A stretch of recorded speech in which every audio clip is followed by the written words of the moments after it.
Are you experiencing back pain that you can't get rid of?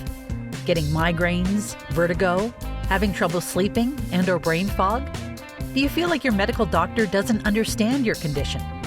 Blair Chiropractic might be the solution you've been looking for. If you've ever been skeptical about this, the two doctors you're about to listen to were even more skeptical than you were when they looked into chiropractic work. But fear not. Get expert guidance from the blonde and the bald, Doctors Beth Bagley and Frederick Schurger. These two doctors have extensive experience beyond the healthcare realm and bringing unique vision and healing to their patients. What do you have when you get a biological analyst and an engineer together? Find out right here on another episode of The Blonde and the Bald. Welcome your hosts, Doctors Bagley and Schurger. Folks, welcome to the Blonde and the Bald podcast. Dr. Bagley, how are you doing? I'm doing great. How are you? I'm doing excellent. Hey, we're going to get right to it because we're tight on time this evening. We've had a really busy day.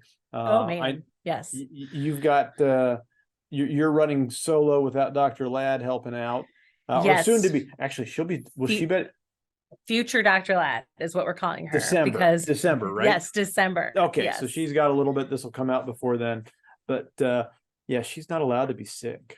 So no, she's not. So she'll get better fast. But yeah, it was when you get used to having an extra set of hands that are very capable hands, it's amazing it does make a difference. It really does. And you know, I've been running my practice solo for going on 2 years now, and I'm back and forth. You know, do I want somebody here who can help me along?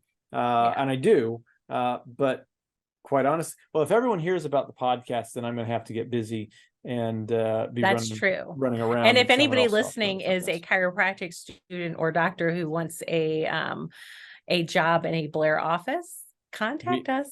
Yes, I would love to interview. For people. I'm always interviewing. Yep, and we have a lot of fun. We do. We really do. And getting back to the busy.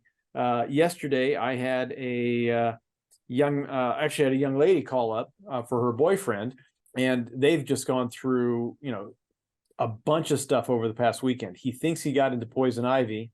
Oh gosh. And you know, it was like no big deal. He washes it off with soap and water like you're supposed to.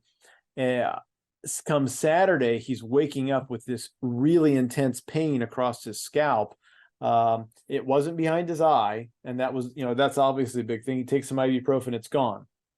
And then by Sunday, I think is what he said, it was really intense to the point where he is like, I don't want to say it was a seizure, but it was a seizure-like motion where every, few minutes, he would just have this, thing where his head would just, the pain level would be so high that he would wince. Gosh. Yeah. So we're thinking not poison ivy at this point? Well, my thought was, could a little bit of the stuff gotten behind his eye and worked its way into the brain? What most people forget is that the eye is simply an extension of the brain. This is just the part that we can look out through. So, the back of my brain is like, could this have gotten in? And could it be working its way along the brain and into the skull? I mean, I really hope not. And I think the good news is it's not. And I will get to that here in a second. But, and I was asking you about sclerotomes and dermatomes. And what's interesting is, I'm going to pull up this Frankenstein picture here, because that's the best way I can describe it. If I can remember how to do screen shares. There we go. I can remember how to get it to work properly. There we go. I'll just keep looking. I'll just sit here and smile. You smile. Anyways. Check out. I'm good at that. Check out our little Frankenstein there, right? Yeah. So this guy, can you see the pointer there? The mouse? I sure can. Yep, I can see the pointer. So he was having pain here, and he was having pain back here behind his ear. He said it started here, and then it worked its way back there. And if you're listening and not looking, he's got a pointer at the top of the head, above the forehead, and then pointing it back towards the back of the head. Yep. And that spot right there is, interestingly enough, a C2 sclerotome. Now I just had to look that up too, just recently. Isn't that funny? Yeah. And the funny thing is so let's talk about sclerotomes and dermatomes really quickly. Sclerotomes are pain pathways. This is where pain sensation comes from a certain nerve root. And that's what we're looking here, different nerve roots. Then you have just general skin sensation, and those are from dermatomes. Now, there are some of the pain pathways come from on the head and the face, come from the trigeminal nerve that we've talked about in the past. But these pain pathways, well, we didn't read a book to figure out which pathway we have. It's close. Oddly enough, what most people don't realize is the science of dermatomes, and I think sclerotomes, really comes out of Germany around World War II. And it's one that's of those, kind of creepy right away, because it really is. It really is. I wish we didn't have that science, because it came from a really bad place. It really did. It really did. And unfortunately, that's, sometimes you take the good with the bad, because it moved things forward, but not in, not the way we should be. This is why we don't do human experimentations anymore, and we really shouldn't. But in any case, he's having all this pain back here, and I do my analysis, and I find it's number 1 and number 2. His atlas and his axis are out of place. In fact, I start poking behind his right, on the back part of his, the right part of his neck. And he's like, Doc, you can stay there all day long. And I'm already thinking C1 and C2 are probably involved. And sure enough, they were. For whatever reason, I decided to adjust his atlas first before I adjusted his axis.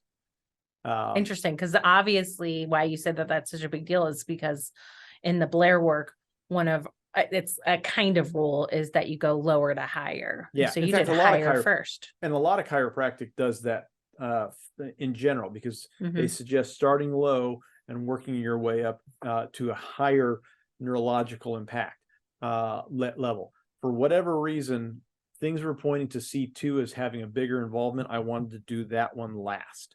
Interesting. And that's sort of, that's sort of where my brain was going. But when I adjusted his atlas, and it was just, a right atlas, right axis, which is a little bit more complicated than just simply a right moving bone. But I adjusted his atlas, and the pain shot up, and I immediately went into just the axis as fast as I could, and it calmed down. He was still having trouble last night, was still having, symptoms were doing weird things throughout the night. He did get some sleep finally. They were back in the ER the next, this morning, because he's like, I don't know what's going on, but this is bad. And just in the past, I saw them about 9 o'clock this morning. He said about 3 hours ago, it had all started to calm down completely. So he was at least 50% better at this point in time. And I'm going to slide over. Will this keep on sharing? Yeah. This is just, I found this article that I wanted to take a look at, see if there's anything here, but it's just more of a, it's not a full article here. But yeah. So I had a patient just this week also. Well, she came in last week, but she was just in today I hadn't seen her in quite a while, and she was coming back because she was having scalp pain. Now, first thing when I hear scalp pain, I'm like, where is it? Because if it's like on the sides of the head, one of my first thoughts is giant cell arteritis, which is like an autoimmune disease, which can lead to blindness. So she had seen a couple doctors before me again, and she had already ruled that out. So that was, and it was in a different place in her head, but she was the same spot, that C2. So somebody had said that she has occipital neuralgia, and I was like, that's actually not necessarily true either. But is that the pain? The occipital neuralgia is a little bit lower than that, correct? It would be because we're occipital neuralgia is more around the occiput, which is going to be more the base of the skull anyways. Yeah. And what's interesting is they came in, they found me online. They almost went down to one of the Dr. Vagnos in Glen Carbon, and because they'd come do my office. I was out of the office on Wednesday morning, as I usually am, and they were ready to come on in right then and say, "Hey, Doc, can you help me with anything?" Got them in that afternoon, but that was one of the things that they were thinking it might be because of the way the pain was. Now he was, and they couldn't get, they were able to see a couple of doctors. They were able to get to an ER. But they're like, well, everyone's saying, well, you got to go see a neurologist, and sure enough, that's further on down the line. That's if a neurologist gets involved, if you need to get a neurologist involved, they're so booked out. They're booked out months, a couple months in advance.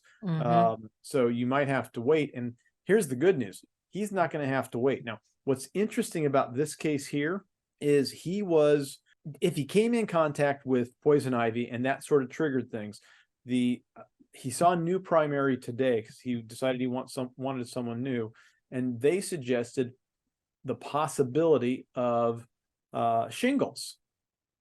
Yes, that's actually when you said pain in the eye and everything. I thought about that too. And this entire area right back behind the head. This is now we've switched from sclerotomes to dermatomes, but they overlap a lot, especially in the head, where the head has affected by that C2 nerve root. And what most people don't understand about shingles, right? And I'm going to turn this off because we don't need to do this. But with shingles are chickenpox back from the dead, because it's like zombie chickenpox. It is very much zombie chickenpox, because what happens is, so folks, if you remember having chickenpox as a kid, you're probably better off than whatever the kids are getting these days. I don't know what kind of lasting immunity that shot is, and there's some questions with it. But a lot of people could do a whole podcast on that. Oh yeah, but to the point, when you've had the shingles virus, when it finally runs its course and you have grown immune to it, it then moves into your dorsal root ganglion, which lives in your spinal column. And it's right off the spinal cord, a little bit more out into the vertebra as it's coming out of the spine, and that's where it lives. And if those nerve roots get irritated, flares up. So people, when they get irritation, a lot of people don't realize it's usually a stress response. So yes, they'll have it comes at the worst time possible. Yep. Honestly, it's like you had a death in the family. Well, you're going to get shingles, or I decided to eat all of the cookies at Christmas time. You're going to get shingles. Like, if you are prone to getting shingles, it's things that you do to decrease your immune system, which is general, and that's stress. A big part of it. The other thing to remember is shingles run along a dermatome. So if the easy way to think about dermatomes and what they look like is, imagine a band running across your ribs down to your sternum. And that basically along the ribs is a dermatome, where for the thoracic nerves, where that comes along. Oftentimes that's where you're going to get that's the most common place, I would say. Yeah, exactly. Now, other thing is it's unilateral. It's only on one side. Correct. So you're going to have a shingle show up just across one patch of your skin. Yep. It can actually go, I've seen it multiple dermatomes that it's come across, but Sure. I've personally never seen it go across on two sides. I'm sure it's happened once in a while, but and I remember several years ago, I'd been in practice and I'm like, hey, look at that. Oh, that's shingles. Ouch.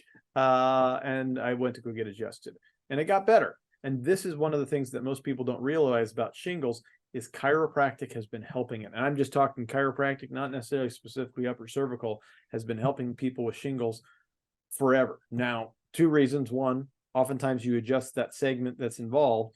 Two, like you were saying, it helps you reduce the stress load that you're dealing with, and your body can actually relax, and you can start working towards better health afterwards. So it's understanding how these pieces and parts of the puzzle work together, so that way you can get back to health.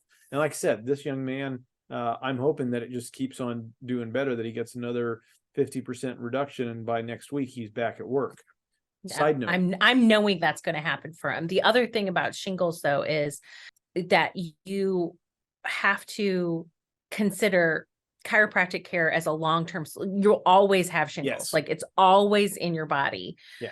that virus just lays dormant, and having long-term, like lifetime chiropractic care, making sure you're staying well is such a good idea for so many reasons. But if someone has these chronic episodes of shingles, it's absolutely important to have lifetime quality chiropractic care. And it used to be that we would not see the cases of shingles like we used to, No. or like we do now, because 50 years ago, people would be re-exposed to the kids who were getting chickenpox. Every day they would have a re-exposure. Grandma and grandpa, once or twice a year, they'd come in contact with it, and that would re-inoculate most people from having more problems. And now with such stuff like the chickenpox vax, then a lot of people aren't getting exposed to it at all. And now shingles is becoming more and more on the rise. So I would consider this, out of all the vaccines, this one was the dumbest one. Yeah. Well, this one was stupid. Flu's up there. It works. I mean, it works, but it has caused so many problems with shingles. Yeah. And continues to. So there's, it begs the question as to what's the priority, keeping mom at work or making sure the kid has a good, strong immune system. Yeah. And what's also the priority is these old people are suffering with shingles. Not even old. I mean, some of them aren't old. I've seen people in their 30s and 40s with shingles that would never have had it, but typically it's older adults suffering. And if we would have just allowed people to have natural immunity, these kids have natural immunity, this outbreak would not be happening. Absolutely. So yay, science. Yeah. So he's doing, but anyways, this guy's going to do great. I think it's going to be amazing. Do you think it is shingles?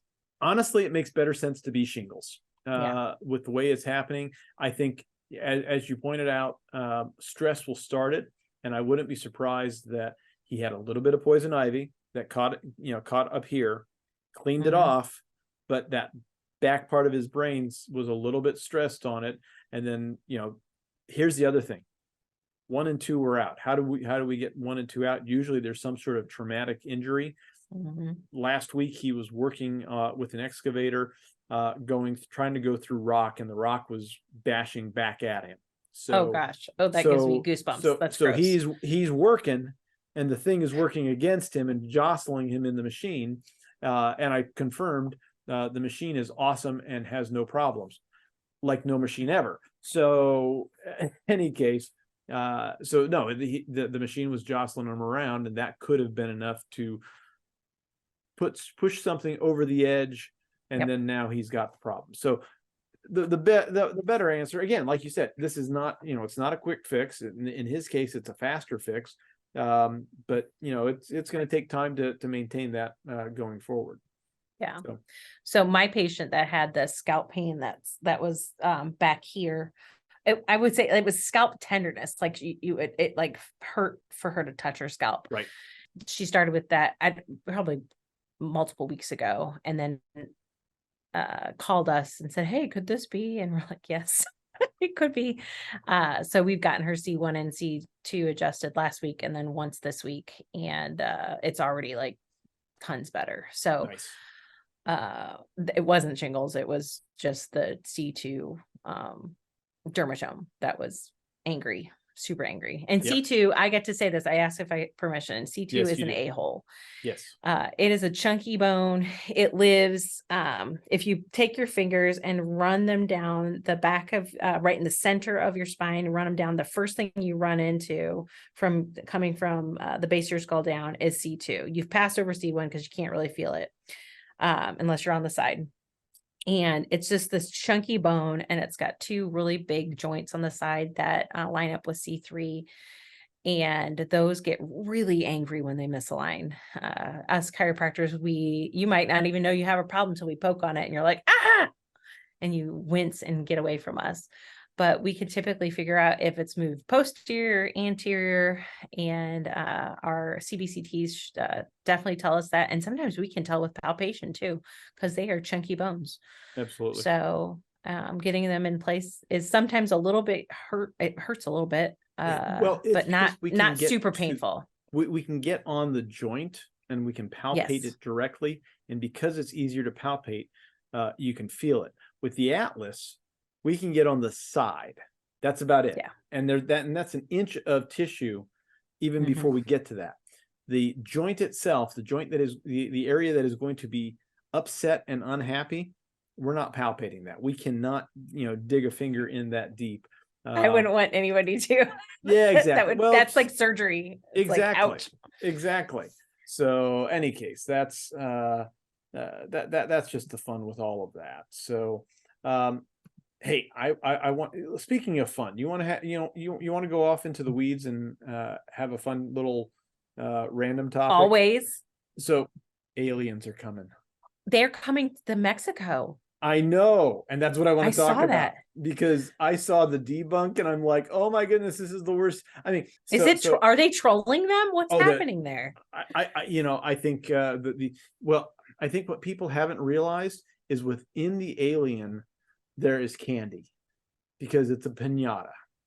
Were those piñatas? No, but they kind of look like piñatas. It sort of looks like a piñata. That was the Babylon. It just looks like a little statue. Did they take x-rays or how did they? Well, they have taken x-rays. And here's what's funny. Let me see if I can pull up this one picture because I haven't done any research on this other than a little tiny blurb I saw it. I was like, are you kidding me? So here's what I saw just today. Let me bring the screen back up here. Apparently, they're using part of a llama skull and they cut it off and it looks, so the brain cavity for the llama here is the same size as whatever the brain cavity for this thing is, and they just turned it around and they put it in this thing. It gets worse.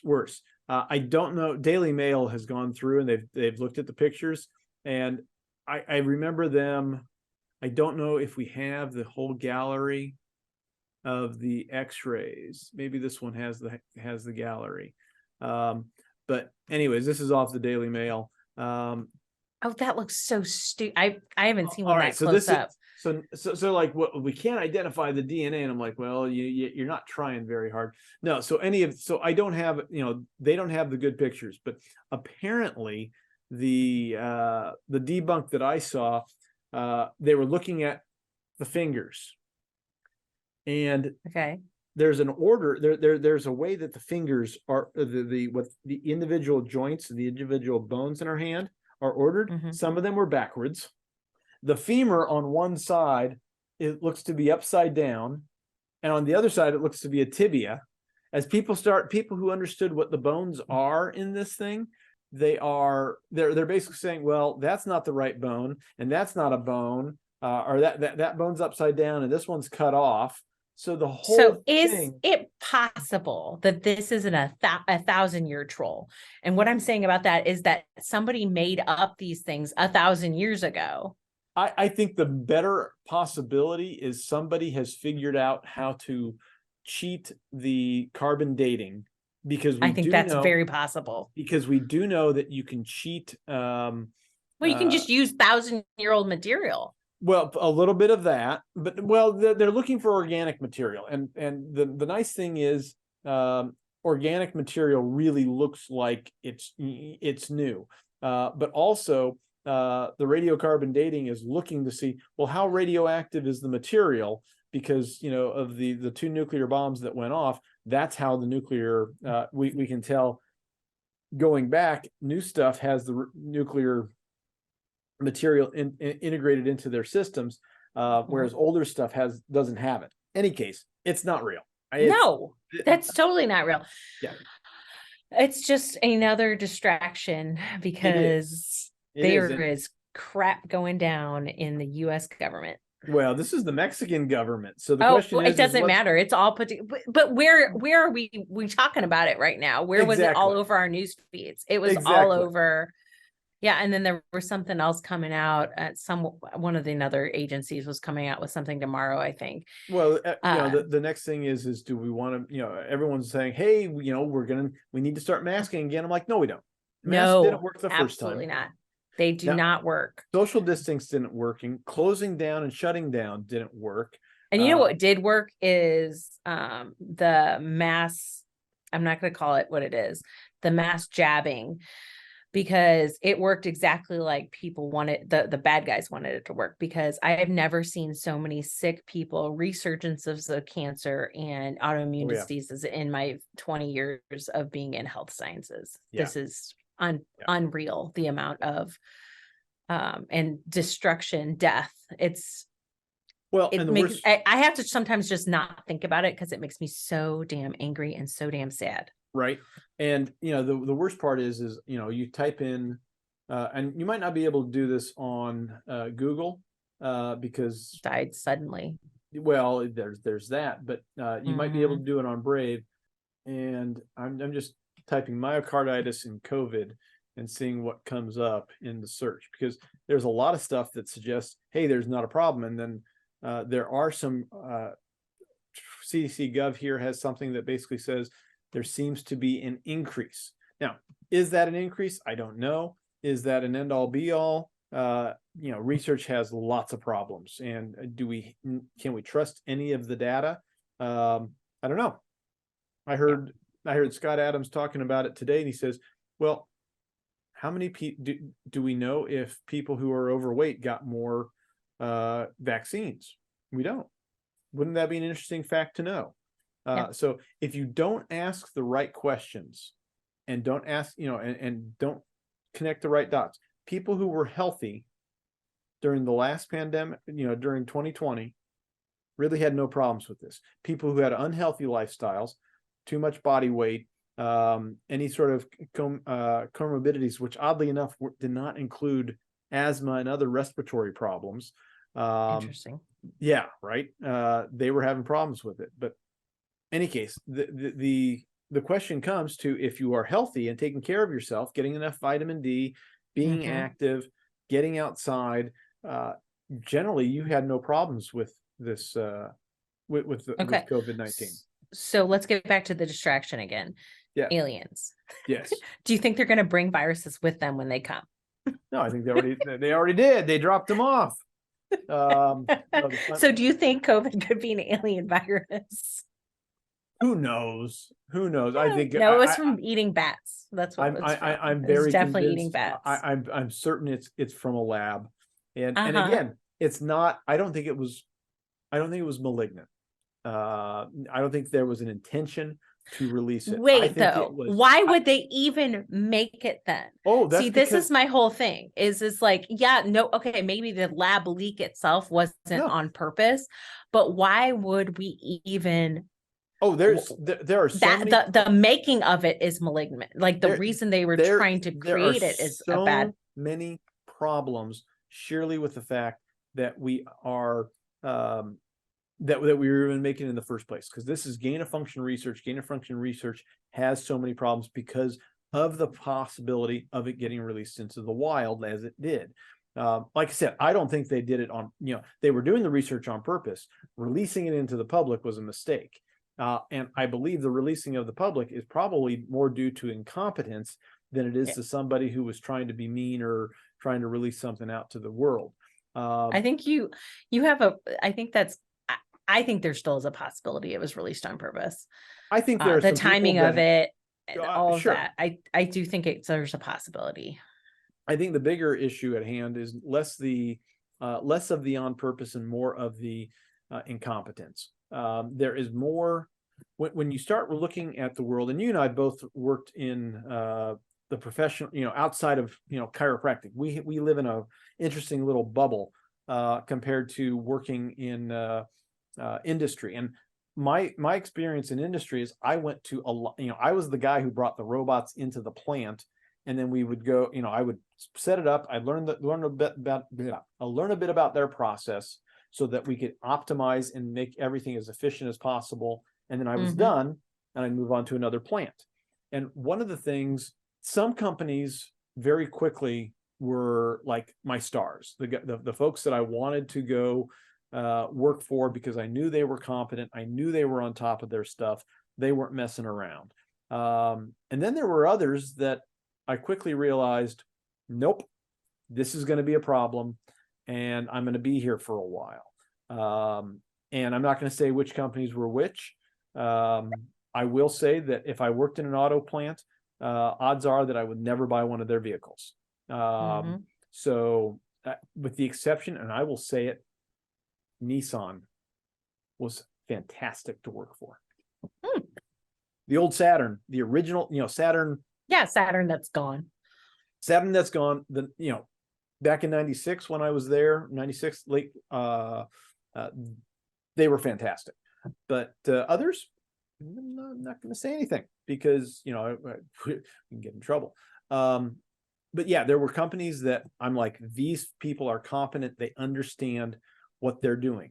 And if you're producing glass and you've got a glass furnace that could have all sorts of, problems and health issues for people, yeah, you're going to be on top of it. Whereas if you don't care as much, or you've got other red tape, you're going to go to the, lowest common denominator, and you're going to make it you're going to do just enough work to be. So if we get back to the China thing, then the incompetence, and the Wuhan Institute of Virology might not be incompetent at all, but what they were allowed to do were things that we aren't allowed to do in the United States. Oh, absolutely.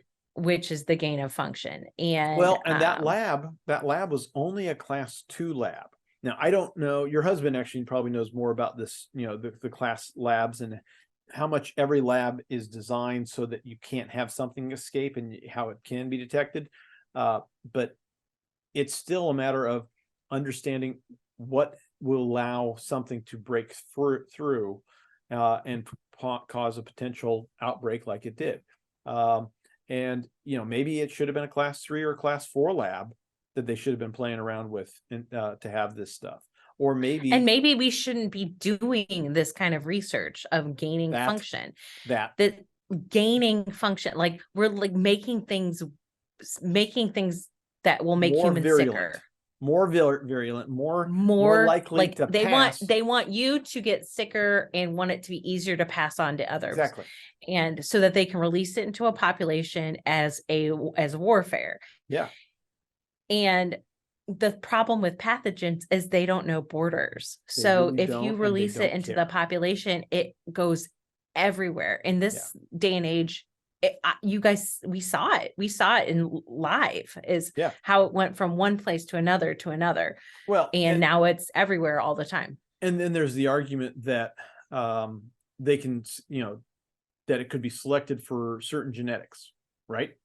That's the scary. That's the really scary thing.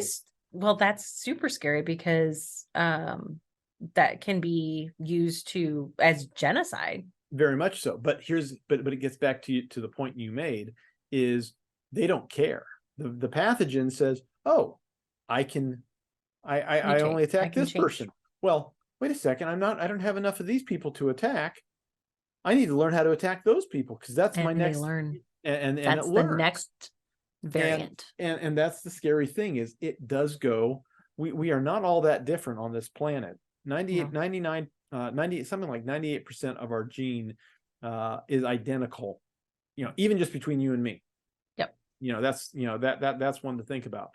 But when you start realizing that goes across the planet, these things can and will find ways to take care of, or to skirt past whatever safeguards people think that they have.